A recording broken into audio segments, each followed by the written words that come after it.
On va débattre de 3 sujets dans l'émission. On va démarrer par le premier, c'est les relations entre les journalistes et les mairies Rassemblement National. Quelques éléments d'explication en images. Julien Sanchez, le maire de Beaucaire, est en colère après avoir appris la diffusion d'un reportage de nos confrères de France 3 sur sa ville. À coup de communiqué vengeur, il explique tout le bien qu'il pense des journalistes de la chaîne de télévision locale. Cet exemple n'est malheureusement pas isolé. Plus au nord, dans la commune d'Hénin-Beaumont, dirigée depuis 2014 par le maire frontiste Steve Briouat, la guerre est ouverte depuis des années avec la rédaction locale de La Voix du Nord. La méthode est souvent la même. Pour se faire entendre, la municipalité use et abuse de droits de réponse systématiques, quand elle ne boycotte pas tout simplement les journalistes. Est-ce donc encore possible d'exercer son travail de journaliste avec une mairie Rassemblement National ? Avant de donner la parole forcément à Johan Gillet, parce qu'il est particulièrement concerné par le sujet, par ce premier sujet ce soir, puisqu'il est directeur de cabinet à la mairie de Beaucaire, rappelons-le. Moi, je voudrais interroger d'abord notre invité qui est avec nous ce soir, le maire des Angles, Jean-Louis Banino. Monsieur Banino, quelles sont vos relations aujourd'hui avec la presse locale et est-ce que, quelque part, c'est difficile pour un maire d'être critiqué dans la presse ?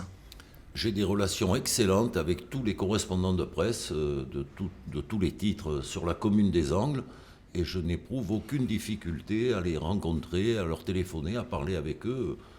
Mais quelquefois, s'il y a des papiers qui sont critiques sur votre gestion municipale... il faut savoir l'accepter, tout simplement. Et puis il y a peut-être un peu de vrai, il ne faut pas non plus tout le temps taper sur les autres. Nicolas, qu'est-ce que vous en pensez ? Alors, au pays d'Uzès, c'est plus récent probablement, mais vous avez accompagné également Fabrice Verdier quand il était député. Quel est votre point de vue sur les relations entre les politiques et la presse ? Et puis, bien évidemment, dans le cadre du sujet qui nous anime ce soir, avec aussi un parti comme le Rassemblement National. Personnellement, effectivement, ça fait quelques années que je travaille en lien régulier avec la presse, du fait de mes fonctions. Et je crois qu'il faudrait arriver à trouver la bonne distance et le bon équilibre dans les relations qui sont des relations de travail. Il faut respecter la fonction du journaliste, son indépendance et sa capacité à dire les choses. Je crois que c'est indispensable dans une démocratie. Et il faut aussi savoir dire les choses aux journalistes quand on a à leur dire. Et moi, personnellement, je m'en suis jamais privé. Parce que je pense que c'est important aussi de dire quand on a le sentiment que le traitement n'est pas juste. Voilà, c'est une chose importante. Après, juste pour finir sur ce que vous disiez, il me semble important aussi de dire qu'au Rassemblement National, j'ai un peu l'impression qu'on est procédurier vis-à-vis de la presse, mais pas que. Et que quand on aspire à exercer, endosser des responsabilités, il faut qu'on accepte la critique, et parfois la critique injuste. Monsieur Gillet, quel est votre point de vue ? Ce n'est pas le procès aujourd'hui du Rassemblement National. Hein. On essaye de comprendre quelles sont les difficultés qui existent aujourd'hui entre les mairies qui sont dirigées par le Rassemblement National et la presse. Parce que ce n'est pas qu'un exemple, et Beaucaire n'est pas particulièrement concerné, sauf à travers le reportage bien évidemment d'hier de France 3 et ce communiqué qui a pu surprendre, y compris au sein des rédactions confrères. Mais la question, elle se pose aussi dans d'autres communes. On en parlait tout à l'heure, notamment d'Hénin-Beaumont. Mais vous êtes surpris et choqué pour pas grand-chose. Je pense que votre question, permettez-moi de vous le dire, avec tout le respect que je vous dois, je la trouve stupide. Parce que oui, la presse, les journalistes peuvent faire leur travail dans les mairies gérées par le Rassemblement National, comme partout en France. C'est un petit peu plus compliqué qu'ailleurs. Aucun souci. Non, simplement, il faut accepter, vous parliez de critique, il faut accepter la critique dans les deux sens. Vous, Abdel, vous avez une journaliste qui est attitrée au territoire beaucairois, avec qui l'on travaille. Je pense qu'elle n'a aucune difficulté à faire son travail. Il en est de même pour les journalistes de Midi Libre. Mais voyez-vous, par contre, j'hésite pas à prendre mon téléphone, à vous téléphoner, vous le savez très bien, pour vous dire quand je suis pas d'accord avec quelque chose, et vice-versa d'ailleurs. Vous en faites autant. Parce que j'estime qu'il y a une égalité de traitement qui est importante. Et que les médias, s'ils ont une ligne éditoriale qui est politisée, ils doivent le dire. Si elle ne l'est pas, ils doivent en tout cas traiter l'information avec équité. Et force est de constater que parfois ce n'est pas le cas. Vous parliez du reportage d'hier soir de France 3. Je tiens quand même à rappeler que rien que le titre de ce documentaire était initialement prévu comme étant Beaucaire, laboratoire de la haine. Voilà. Avec un titre pareil, n'importe qui admettra qu'il n'y a pas d'objectivité. Je crois qu'il faut se dire les choses. Et je suis pas vraiment d'accord avec vous. On peut se dire les choses. Moi, quand votre journaliste... Un documentaire, c'est aussi un parti pris, et même s'il ne vous plaît pas, il faut être en capacité d'accepter et de laisser les journalistes faire leur travail. Mais s'il y a un parti pris, il faut l'avouer. Mais... Là, il est nié.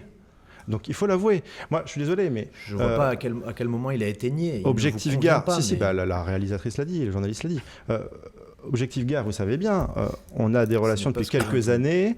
Parfois, c'est bien, parfois, on s'est pris la tête parce qu'il y avait une matière à. Vous savez très bien ce que moi, je peux avoir à reprocher parfois aux médias. Moi, j'aime quand l'information est juste. J'accepte la critique, mais j'aime quand l'information est juste. Enfin, je vous prends un exemple. Attendez, je prends souvent. Excusez-moi. Je prends un exemple. Souvent un commerce de la surréaction. C'est-à-dire qu'il y a une tendance quand même à se victimiser un peu pour exister aussi. Hein. Non, mais attendez. C'est une méthode, hein, c'est une stratégie. Non, vous niez la réalité.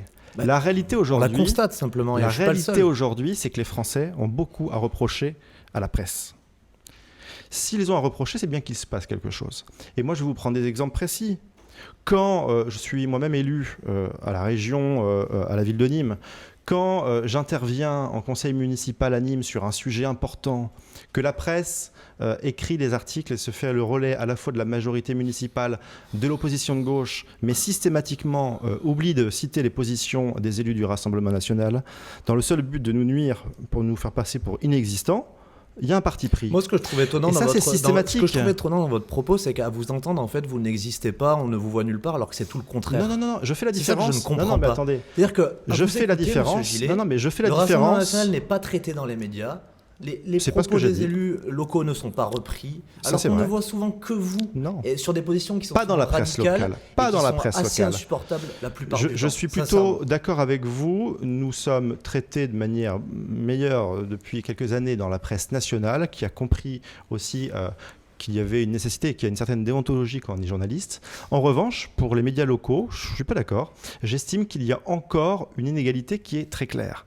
Et la question qu'il faut se poser, finalement, c'est quoi ? C'est quelle est l'indépendance des médias aujourd'hui ? Quels sont les revenus des médias ? Ça me paraît important. Bien sûr. Par exemple, combien la ville de Nîmes, combien la ville de Beaucaire, combien le conseil régional donne d'argent aux médias en termes de publicité ? Et moi, je pense que ce serait intéressant que les médias publient ces informations-là, parce que les montants sont énorme. Et il n'est pas rare. Là, vous jetez l'opprobre sur les journalistes parce que vous sous-entendez parce que les... Non, mais je le sous-entends pas, je l'affirme. Non, vous affirmez... C'est pire. C'est pire parce que vous affirmez que parce que les financements sont divers, les journalistes sont pas impartiaux. C'est quand même grave. Non, une partie des journalistes, oui. C'est très grave. Mais je l'assume. Je l'assume. Il faut comment vous expliquer... prendre pour témoin tous les journalistes de terrain qui sont en plus des gens qui souvent font un travail extraordinaire, sont très engagés auprès des gens, et il faut aller leur dire à eux, vous n'êtes pas impartiaux parce que les sources de financement de vos médias sont diverses. Mais je leur dis en face, mais attendez, vous êtes directeur de cabinet, scandaleux. Arrêtez de mentir, parce que vous savez très bien comment ça fonctionne. Okay. Vous êtes directeur de cabinet, donc vous gérez aussi des relations presse et vous savez très bien comment ça fonctionne. Et il n'est pas rare de voir des négociations entre certaines collectivités et certains médias. Tu me prends une pub, je te fais un bel article, tu seras en une. C'est pas rare, on le sait très bien. Et ça, moi, je le dénonce. Si vous avez eu ce genre de pratique, localement, vous avez des exemples ? Désolé. Localement, vous avez des exemples ? Je ne vais pas vous citer exactement parce que vous savez très bien ce qu'il y a. Est-ce que c'est ce que demande la mairie de Beaucaire quand elle prend une publicité ? Jamais, non. Mais je crois que vous pouvez en témoigner d'ailleurs parce qu'on prend des pubs à Objectif Gare. Non, mais je ne sais pas. Et que jamais nous faisons ce genre de choses. Mais en revanche, on l'a déjà vu. Et je ne suis pas là pour citer des noms, mais vous savez très bien que ça existe. Je vais vous prendre un autre exemple. Et j'en ai fait le reproche à plusieurs reprises, Abdel Samari. La région tient des séances publiques où la presse est conviée, mais également des séances à huis clos, les séances plénières, permanentes, qui sont, elles, à huis clos, qui ne sont pas diffusées sur Internet et qui sont interdites à la presse. Eh bien, ces séances font systématiquement l'objet d'articles complets sur les médias, et notamment sur Objectif Gare, mais pas que, où sont relayées les informations du point de vue de la majorité régionale. Quel est le problème ? Vous avez tout à fait la possibilité de faire des communiqués, mais jamais. Oui, non, mais d'accord. Aux informations qui sont diffusées. Je vous l'ai déjà dit. Mais c'est pas un travail de journaliste, ça. Notre travail, c'est de donner un droit à l'information aux habitants du territoire pour dire les investissements que la région peut faire sur le territoire du Gard. C'est ça qui nous anime. Quand vous faites Ce qui nous un anime article, pas, c'est de dire que Carole Delga, elle est la plus géniale, elle est la plus belle. Ça ne nous intéresse pas. Mais dans les communiqués, il me semble pas. Deux choses à dire à ce sujet.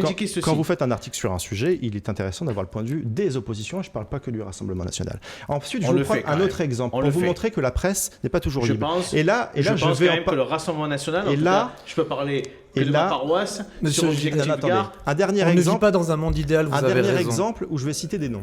Que la presse fait pas son travail. Carole Delga a été il y a quelques mois condamnée pour discrimination envers la commune de Beaucaire. Ça, c'est une réalité. Nous l'avons relayé. Ça a été fait. Oui, vous l'avez relayé. La commune de Beaucaire qui est très très procédurière. D'ailleurs, dans le rapport de la chambre régionale des comptes, c'est clairement identifié comme une commune qui dépense énormément d'argent en avocats. Bien sûr. Le ratio montre va en guerre sur le plan juridique. Vous serez déçu de savoir que le ratio des frais juridiques montre que c'est pas plus élevé qu'ailleurs. Excusez-moi, les reportages dont vous parlez, dont vous parlez et que vous dénoncez, quand même, il faut le dire. Attendez, vous me laissez finir parce que je commençais un sujet sur Midi Libre. Donc je vous disais, Carole Delga a été condamnée. C'est vous qui fixez Carole Delga, on parle de sujet sans problème. Midi Libre ce soir.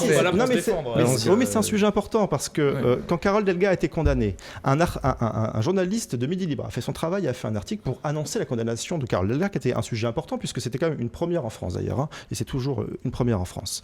Eh bien, l'article a été retiré moins de 30 minutes après sa diffusion sur le site de Midi Libre. Ça, il faudra nous apporter la preuve, monsieur. Non, mais attendez, le syndicat des journalistes de Midi Libre a fait un communiqué pour pointer le manque d'indépendance de la rédaction et le fait que des ordres étaient venus, des ordres politiques, pour faire retirer cet article. Ça, c'est une réalité. C'est pas moi qui le dis, c'est un syndicat de journalistes. Je vais donner la parole à monsieur le maire qui est avec nous, mais quand même, je veux dire un mot, c'est que la mairie de Beaucaire et les mairies Rassemblement National ont quand même besoin aussi de la presse pour relayer leur action, les projets qu'ils mènent sur leur territoire. Je suis pas si sûr que vous, oui, mais bon. Objectivement... Je crois que si. Je crois qu'avec nos réseaux sociaux, on est plus performant que tous les médias locaux réunis, mais bon. Monsieur Vanino. Que nous, je suis pas sûr. Juste une réflexion, je suis très heureux d'être aux Angles, d'être dans cette belle ville des Angles et de ne pas avoir affaire à ce genre de discussion, de problèmes que j'entends avec les deux autres débatteurs autour de cette table. On est dans la politique politicienne que tous les Français réfutent de plus en plus. Je suis bien d'accord avec vous. Pourquoi ? Parce que beaucoup de journalistes font de la politique, malheureusement, au lieu de faire leur travail. Allez, on passe... Ça m'est jamais arrivé. Moi, j'ai 4 ou 5 correspondants sur la commune des correspondants, parce que les correspondants ne font pas de politique et que les correspondants ne sont pas des journalistes. Et je fais toute la nuance. d'Objectif Gard qui couvrent l'actualité des Angles. Il y en a un qui est sur ce plateau ce soir. Il y en a un qui est en face de moi, c'est potable, et ça s'est toujours très bien passé. On passe au deuxième sujet de ce soir. Emmanuel Macron en a fait une promesse devant la communauté harkie. Il souhaite une véritable reconnaissance. Est-ce qu'il va tenir cette promesse ? Quelques éléments en images. 60 ans après la fin de la guerre d'Algérie, l'Assemblée nationale entame jeudi prochain l'examen d'un projet de loi pour demander pardon aux harkis, ces Algériens qui ont combattu aux côtés de l'armée française. Ce texte législatif fait suite au discours du président Macron à la rentrée dernière devant les représentants de cette communauté. Même s'ils ont apprécié le geste, les harkis ne veulent pas seulement de beaux discours, ils exigent à présent des actes concrets et veulent être associés à cette décision. Le projet de loi prévoit en tout cas réparation pour les préjudices subis par les harkis, mais de quelle réparation s'agit-il et est-ce que le président de la République aura les moyens de ses ambitions mémorielles ?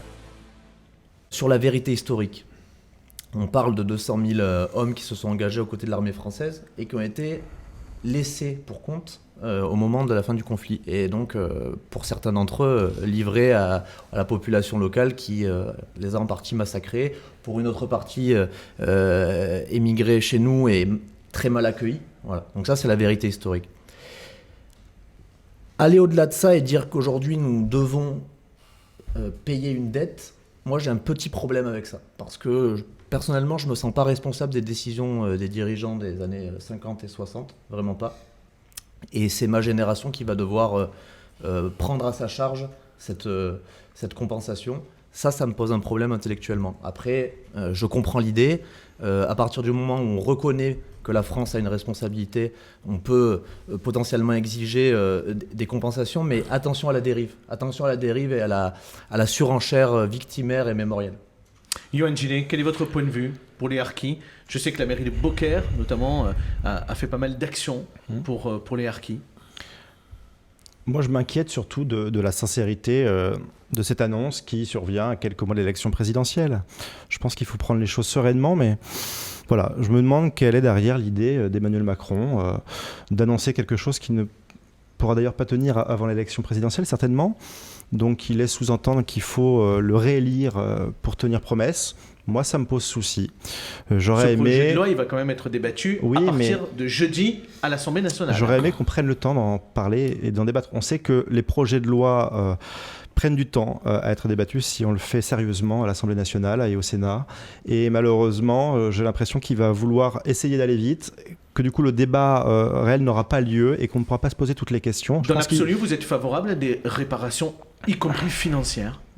À une reconnaissance, à des réparations, sous quelle forme? Je pense que le débat national doit avoir lieu.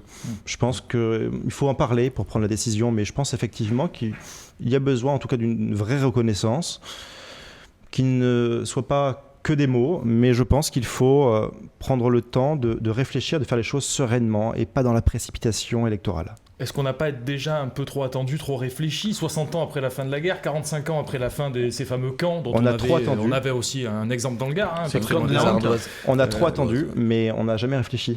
C'est ça le problème. C'est exactement ce que moi personnellement je reproche, c'est que je pense qu'une réparation aurait dû avoir lieu très rapidement et une reconnaissance. Oui, mais on beaucoup fait plus tôt. quoi alors aujourd'hui? On fait pas de réparation? Si, mais on organise un véritable débat national sur ce sujet qui permettra en plus d'apprendre aux jeunes générations l'histoire, parce qu'aujourd'hui malheureusement elle est trop souvent oubliée.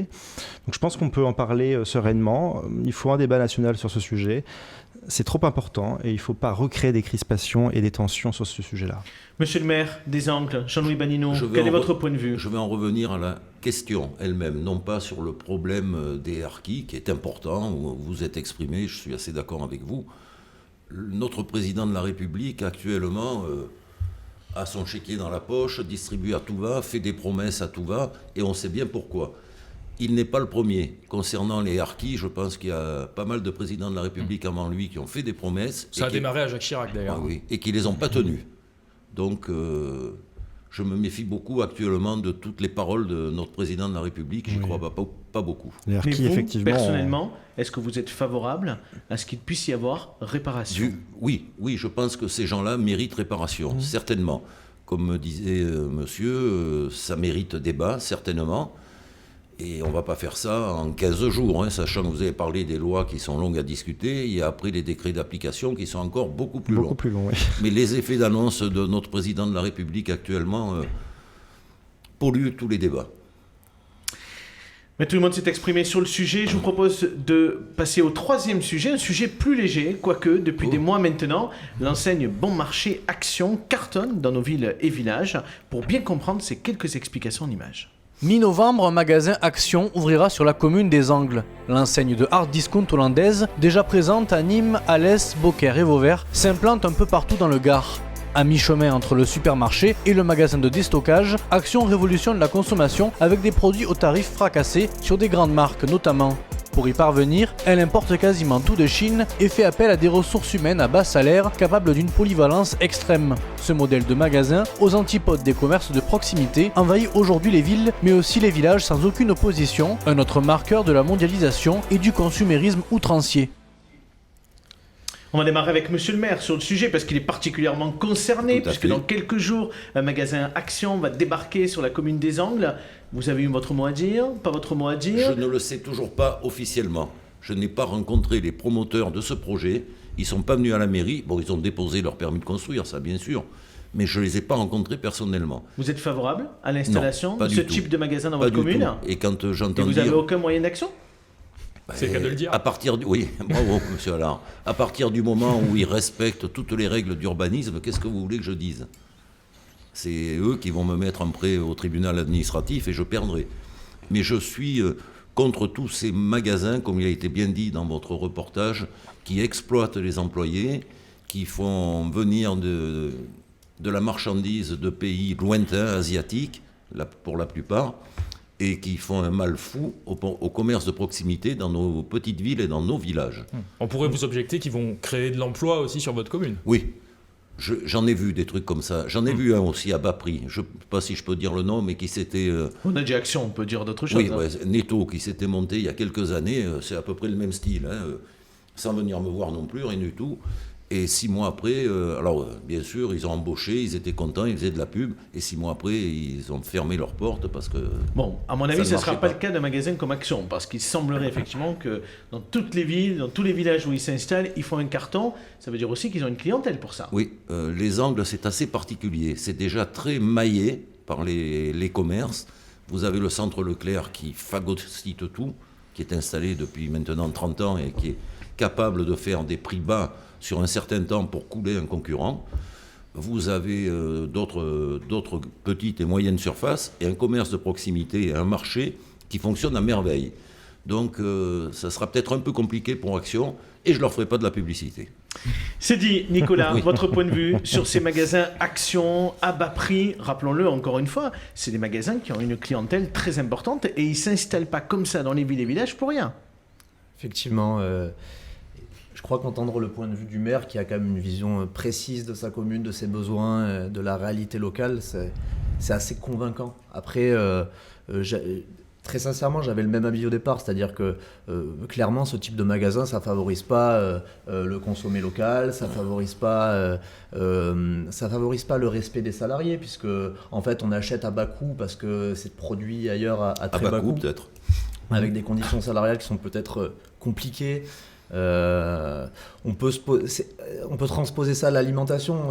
La vraie question qu'il faut se poser au fond, c'est comment on fait pour que les gens demain puissent acheter Made in France, consommer local sans être nantis, sans avoir de gros moyens. Et la vraie question, elle est peut-être là, c'est comment on réarme les gens, comment on leur donne un pouvoir d'achat suffisant pour pouvoir faire d'autres choix de consommation, sachant qu'il faut aussi dire que Action, ça favorise le consumérisme un peu grégaire, un peu basique, parce que pour quelques euros, on trouve un peu de tout. Mais en même temps, et je crois qu'il faut aussi l'entendre, je vais finir là-dessus, c'est important, parce que je discutais avec une de vos salariées juste avant qui me disait qu'elle fréquentait souvent Action. Ça permet aussi à des gens qui parfois n'ont pas trop les moyens de trouver des biens qui leur conviennent, de décoration, de vaisselle, etc. Et puis des produits de marque aussi. Tout Parce à fait. qu'aujourd'hui, c'est en particulier des produits de marque à prix fracassé. Monsieur Gillet, votre point de vue, puisqu'il y a un magasin Action également sur Beaucaire, vous étiez peut-être tout simplement favorable à l'installation de ce type de magasin. Non, mais on peut ni être favorable ni défavorable. Ce que je veux dire, c'est que la question de fond, c'est le pouvoir d'achat. Si les gens fréquentent ces magasins, c'est parce qu'on y trouve effectivement tout à bas prix. La question du pouvoir d'achat, voilà, elle est là. Je pense que c'est le sujet majeur. Après, voilà. Mais ces concepts les gens de magasins comme ça, qu'est-ce que vous en pensez avec des produits qui sont importés de Chine ? Non, mais le fond du problème, c'est le pouvoir d'achat, je vous le disais, et sur les produits venant de Chine, le problème de fond, c'est que la France ne fait rien pour se protéger, et que tout ce que vous trouvez dans ces magasins, eh bien, vous êtes quasiment incapable de les trouver en Made in France. Parce qu'on ne fabrique plus grand-chose en France. C'est ça le fond du problème. Je pense qu'il faut tout simplement travailler le sujet sur la longueur avec une vraie politique de réindustrialisation. Il faut faire en sorte qu'on refabrique des choses en France, ce qui n'est plus le cas aujourd'hui. Et puis surtout, il faut agir pour le pouvoir d'achat, parce qu'on pourra Vous fabriquer pensez que les gens autant qui qu'on veut. gagneraient 200 ou 300 euros de plus ne fréquenteraient plus ce magasin ? Mais si, mais je peux vous dire que même des classes aisées fréquentent ces magasins. Bien sûr. Parce que déjà, on Donc ne c'est pas trouve une question plus. de pouvoir d'achat. Mais En si, partie. c'est lié aussi en C'est pas partie. qu'une question de C'est pouvoir pas qu'une d'achat. c'est aussi une question de plaisir d'aller consommer en masse. Il faut dire les choses telles qu'elles sont et C'est on peut-être change ça la régulièrement. réalité Voilà. aussi. Je sais pas qui est autour Avant on de la partait table se déjà allé dans balader, un aujourd'hui on va se balader dans les Action, mais- magasins. Je pense qu'on est Dramatique. peut-être tous déjà rentrés dans un magasin Action. Moi, je suis déjà rentré. Bon. Voilà, je trouve qu'il y a ce problème de pouvoir d'achat, mais qu'il y a aussi ce problème de produits qui ne sont plus fabriqués en France, et puis de problème de ces produits qui sont fabriqués à l'autre bout du monde, mais qui ne sont pas surtaxés, alors qu'ils nous causent beaucoup de problèmes à notre économie ici, et je pense qu'il faudrait aussi pouvoir ajuster les choses et faire en sorte que les produits qui sont fabriqués en France, ou qui peuvent l'être en tout cas, devraient, s'ils viennent de l'étranger, être un peu plus taxés pour pouvoir équilibrer les choses. Parce que je pense que les gens sont prêts à faire des efforts, y compris financièrement quand ils le pourront, parce qu'effectivement, le problème c'est que le pouvoir d'achat aujourd'hui, personne ne le peut. Mais s'ils votent bien en avril, ils le pourront certainement. Ils pourront tout simplement faire un effort supplémentaire pour Je sais pas ce acheter que ça du veut dire, bien local, voter, mais- du local qui participe à l'économie locale, à l'emploi, etc. Nicolas, vous partagez quand même le point de vue, sauf le vote en avril, mais le reste, vous le partagez? Je partage certainement pas le vote en avril. Et je crois que le cœur du sujet est là quand même. C'est-à-dire qu'on a en face de nous des gens qui nous expliquent qu'ils ont les bonnes solutions pour résoudre des problèmes qui sont complexes et qui nous impliquent dans notre interdépendance avec d'autres pays, etc. Moi, disons c'est comme on parle souvent du même constat, mais on n'a pas la même réponse. Et je pense qu'il faut ne pas être dans les réponses simplistes, fermer les frontières, être dans de la taxation. Oui, mais une dose de protectionnisme. Moi, je suis personnellement pour. Donc, c'est ce dont je parle. Hein. Mais, oui, mais sauf que vous savez, même Arnaud Montebourg aujourd'hui reprend nos propositions en termes de protectionnisme. Arnaud Montebourg, à mon avis, ne reprend pas vos propositions. Arnaud Montebourg porte des propositions depuis de nombreuses années à titre personnel, et notamment le Made in France, qu'on lui doit beaucoup parce qu'il a porté à d'ailleurs, il le bras le corps. Donc, et je suis pas représentant d'Arnaud Montebourg, mais je dois quand même le réhabiliter ici. Il n'est pas à la remorque du Rassemblement national. Hein. Loin de là, c'est peut-être plutôt l'inverse d'ailleurs. Non, mais il reconnaît volontiers qu'il prend des positions qui sont celles portées par le Rassemblement national. C'est peut-être vous qui avez repris les propositions d'Arnaud Montebourg. Ressortez dans ce cadre-là. Retrouvez tous ces propos, vous verrez que c'est l'inverse et qu'il l'avoue d'ailleurs. On aura peut-être l'occasion d'en débattre. On reparlera effectivement, pourquoi pas, d'Arnaud Montebourg d'ici 2022. Merci à tous en tout cas d'avoir participé à ces débats.